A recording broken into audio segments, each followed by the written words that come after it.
ठाणम के तीसरे स्थान में कहा गया है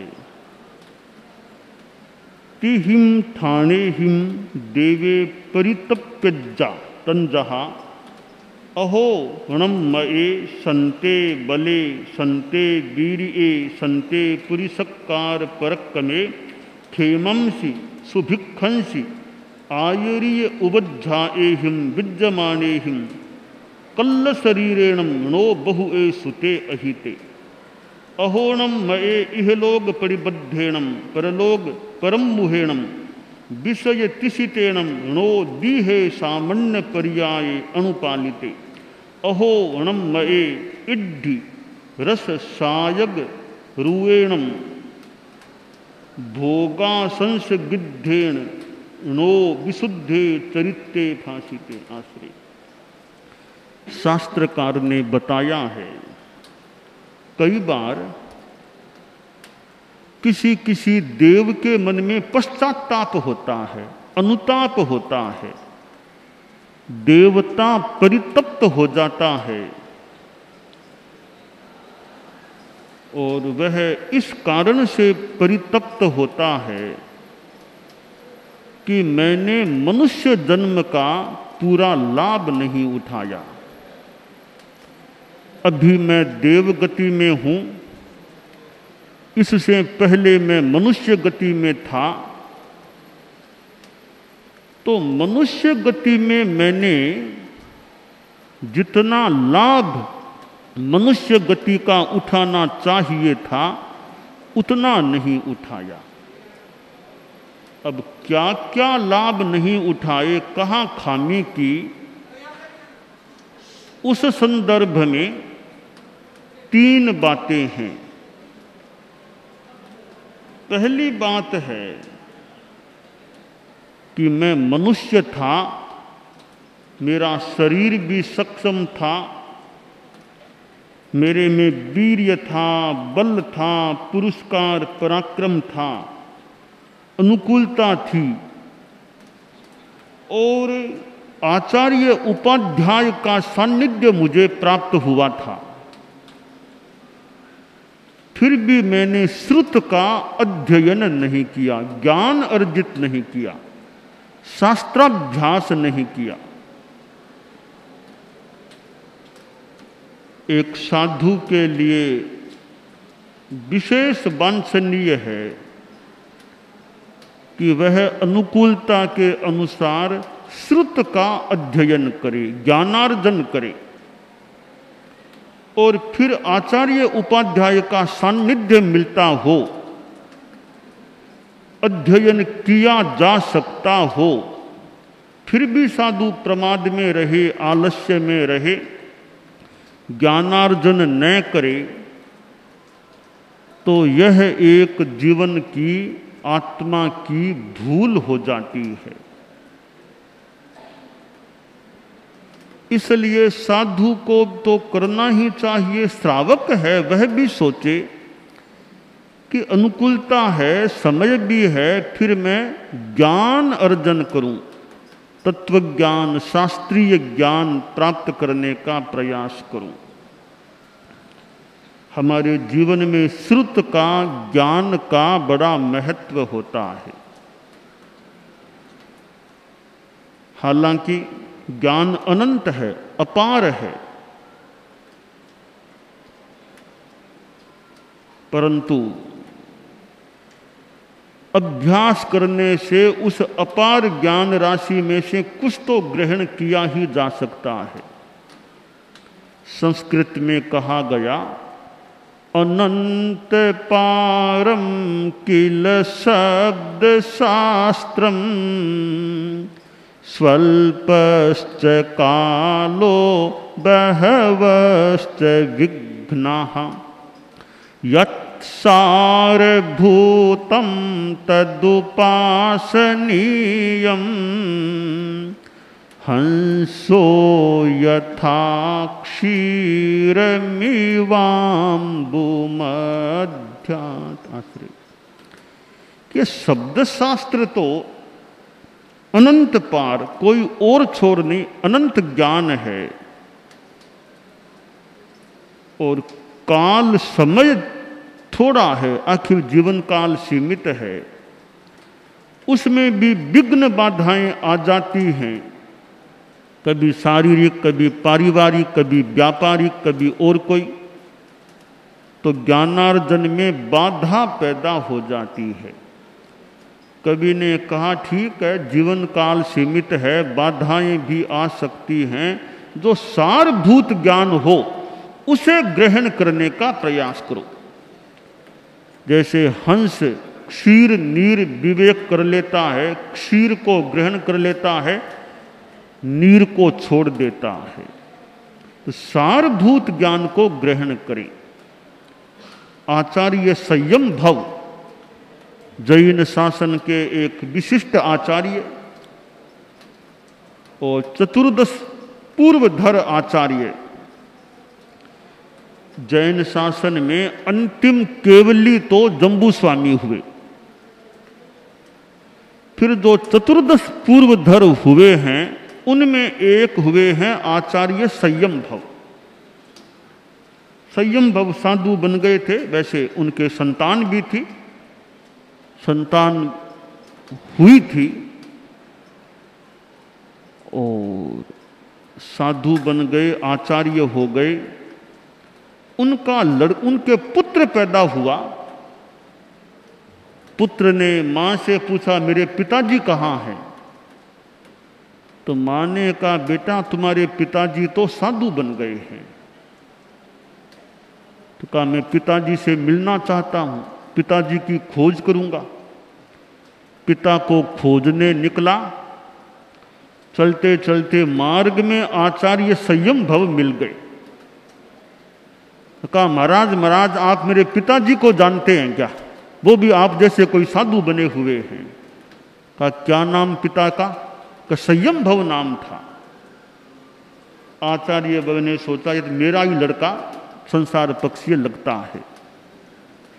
कहा ठीक है मैं जानता हूं, मेरे साथ हो जाओ। लड़के को साथ ले लिया, कोई वैराग्य भाव कैसे जगा दिया कि जाग गया, उसको दीक्षा दे दी, साधु बना लिया, शिष्य बना लिया। छोटी उम्र का था बालक, छोटी उम्र में था। आचार्य ज्ञानी थे, उन्होंने देखा इसका आयुष्य कितना है, तो ज्ञान से पता चला आयुष्य तो बहुत थोड़ा बचा है, अल्प आयुष्य वाला है। तब आचार्यवर ने ध्यान दिया कि ज्यादा शास्त्रीय ज्ञान नहीं कर सकेगा, कोई संक्षेप में इसको ज्ञान करा दूं। उस एक अपने संसार पक्षीय पुत्र शिष्य के लिए आचार्य संयम भव ने एक नए आगम का निर्यूहण किया, यानी शास्त्रीय ज्ञान में से एक संकलन सा किया, जो भी उसका नाम पड़ा 10 वे आलियम। इसका वो ज्ञान कर लेगा तो सामान्य ज्ञान इसे हो जाएगा साधुचर्या का। उसके लिए 10वें आलियम का निर्माण किया। तो कुछ ही समय बाद वह साधु काल धर्म को प्राप्त हो गया। काल कवलित हुए उसको देखा तो आचार्य प्रवर की आंखें भी आर्द्र हो गई। अन्य शिष्य थे, वे बोले गुरुदेव आप कमजोरी दिलगिरी क्यों करते हो? आचार्य वर ने कहा संतों बात तो ठीक है, दिलगिरी नहीं होनी चाहिए। तो थोड़ा मोह भाव आ गया कि मोह भाव की भी मोह भाव इसलिए कि इसके साथ मेरे 2 संबंध हो गए थे।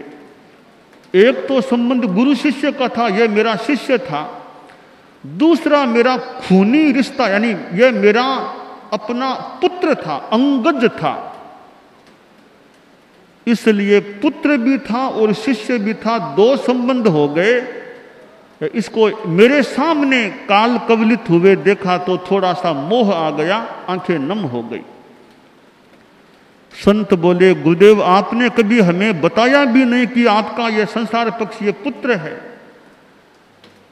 आचार्य बनने का भी बताने में क्या लाभ था, मैं बता देता, फिर तुम लोग इससे श्रम नहीं करवाते, इसके कर्म निर्जरा कैसे होती। जो भी, आखिर शिष्य का देहावसान हो गया और वह 10वें आलियम आज भी जैन शासन में है। कितने कितने बाल मुनि उसको याद करते हैं। अर्थात सारभूत ज्ञान प्राप्त करने का प्रयास करना चाहिए। गुरु के सामने अपने हाथ का दीक्षित छोटा मुनि चला जाए तो बात तो एक कैसी ही होती है। परम पूज्य गुरुदेव तुलसी के सामने कनक मुनि, छोटे मुनि थे, कनक मुनि महाराष्ट्र के थे, वे देहावसान को प्राप्त हो गए थे। छोटे से मुनि, बहुत अच्छे संत कनक मुनि, और जिन्होंने संग निष्ठा का बड़ा परिचय दिया था।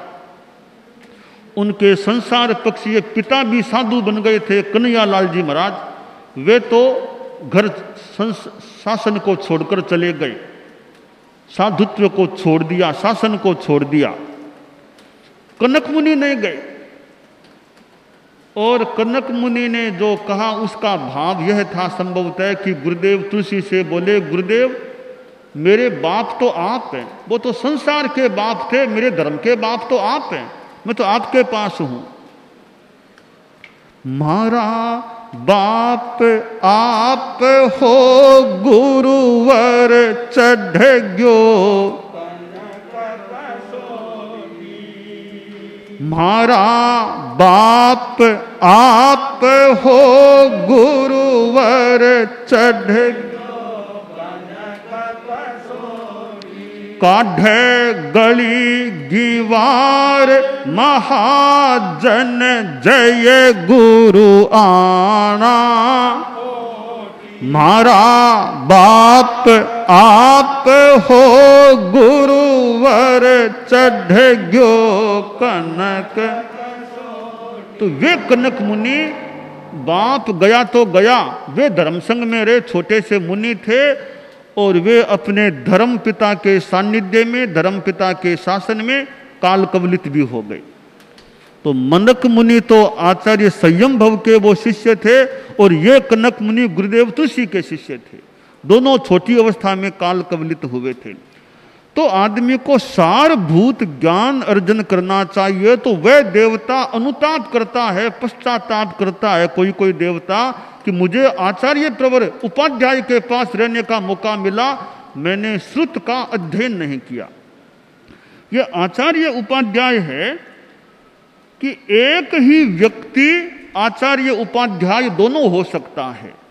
हमारे धर्म संघ में आचार्य का पद तो है, उपाध्याय का अलग से कोई पद नहीं है। उपाध्याय का अलग से हमारे जैन श्वेतांबर 13 पंथ में कोई पद नहीं है। परंतु हम यूं समझें, आचार्य ही उपाध्याय का दायित्व अपने पास रखते हैं। तो आचार्य उपाध्याय के पद के काम को भी देखने वाले रहें, और आचार्य पद को तो वे हैं ही। तो आचार्य उपाध्याय एक ही आदमी दोनों काम देखने वाला हो सकता है।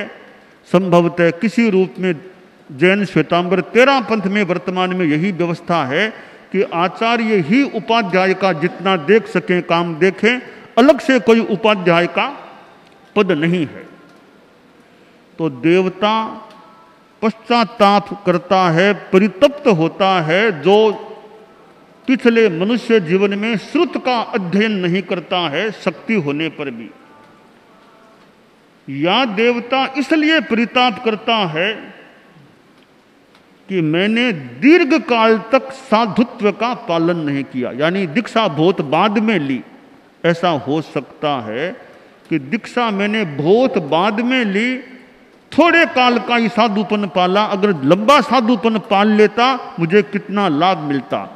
जो थोड़े काल तक साधुपन पालता है वह व्यक्ति देवगति में जाता है, तो उसे परिताप हो सकता है कि मैंने लंबे काल तक साधुपन नहीं पाला। तीसरा कारण है परिताप होने का, देवता यह सोचता है कि मैंने साधुपन को विशुद्ध रूप में नहीं पाला।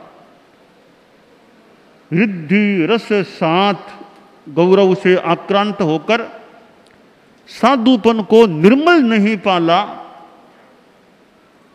दोष लगा लिए। साधुपन मेरा चितकबरा बन गया, दोस्त के धब्बे लग गए थे, इसलिए मेरी गति भी अच्छी नहीं हुई। कितना अच्छा होता मैं विशुद्ध साधुपन पाल लेता, परंतु मैंने विशुद्ध साधुपन का पालन नहीं किया, इसलिए मेरी गति भी कुछ अच्छी नहीं हुई। इस बात को लेकर देवता के मन में अनुताप परिताप हो जाता है। इसलिए हम सावधान रहें कि आगे पश्चाताप न करना पड़े, अनुताप न करना पड़े कि मैंने श्रुत का अध्ययन नहीं किया आचार्य उपाध्याय का सानिध्य मिलने पर भी, और मैंने लंबे काल तक साधुपन नहीं पाला, और मैंने निर्मल साधुपन नहीं पाला। तो साधुओं के लिए एक बड़ा अच्छा चिंतन का विषय दिया गया है कि बाद में देवगति में जाने के बाद तुमको अनुताप परिताप न करना पड़े, इसलिए पहले से संभल के रहो। जो परिताप के कारण हैं उन कारणों का निवारण करके रखो, ताकि आत्मा अच्छी रह सके, अगली गति खराब न हो, अच्छी ठीक रह सके। परम पूज्य आचार्य महाप्रज्ञ जी ने कितना लंबा संयम पर्याय, साधु पर्याय प्राप्त किया। जीवन के 11वें वर्ष में साधु बने। करीब 90 वर्ष का उनका जीवन काल, लगभग 80 वर्ष का, लगभग 80 वर्ष का, 79-80 वर्ष का उनका साधु काल, लंबा कालमान प्राप्त हुआ। अब यह तो हाथ की बात नहीं, किसको कितना आयुष्य मिले, कम मिले, ज्यादा मिले, पर जो जल्दी साधु बन जाए, बीच में साधुपन को छोड़े नहीं, तो भी एक अच्छी बात अगली गति की दृष्टि से, आत्म कल्याण की दृष्टि से हो सकती है। तो 3 कारणों पर ध्यान देकर साधु जागरूक रहे, उन कारणों से बचे, ताकि आगे पश्चाताप न करना पड़े।